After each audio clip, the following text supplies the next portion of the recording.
சங்ககாலம் அடுத்து வந்து பார்த்தீங்கன்னா பல்லவர்கள், சோழர்கள், பல பாண்டியர்கள் இதெல்லாம் பார்க்கணும். அது தனியாக பார்த்துக்கலாம். ஓகேங்களா?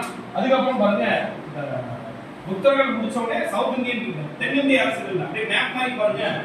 என்னென்ன இருக்குன்னு பாருங்க. ஃபர்ஸ்ட் இன்னைக்கு மாடர்ன் மகாராஷ்டிரா அண்ட் வந்து கர்நாடகா இந்த பிளேஸ் வந்து ரூல் பண்றது சாளுக்கியர்கள் ராஷ்டிரகூடர்கள் அப்படின்னு சொல்லுவாங்க. ஓகேங்களா? அதுக்கு மேல ஹர்ஷப் பேரரசு. இந்த ஹர்ஷப் பேரரசுக்கும் சாளுக்கியர்களுக்கு நடுவுல எல்லையா இருந்த நதி எது அப்படின்னா நர்மதை. ஓகேங்களா? நர்மதை நதிக்கு மேல வட இந்தியா, அங்க ஆண்டவர் யாரு? ஹர்ஷப் பேரரசு. இதோட தலைநகரம் வந்து கன்கோஜ் அப்படின்னு சொல்லுவாங்க. ஓகேங்களா?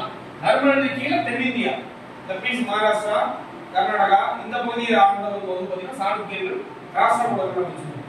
தமிழ்நாட்டுல வந்து பாத்தீங்கன்னா பல்லவர்கள், பாண்டியர்கள். ஓகேங்களா? சரி, இதுதான் தென்னிந்திய அரசுகள் அப்படிங்கிறது. இதெல்லாம் தமிழ்நாடு நம்ம பின்னாடி பார்ப்போம். ஓகேங்களா? ரிமைனிங் இருக்கிறது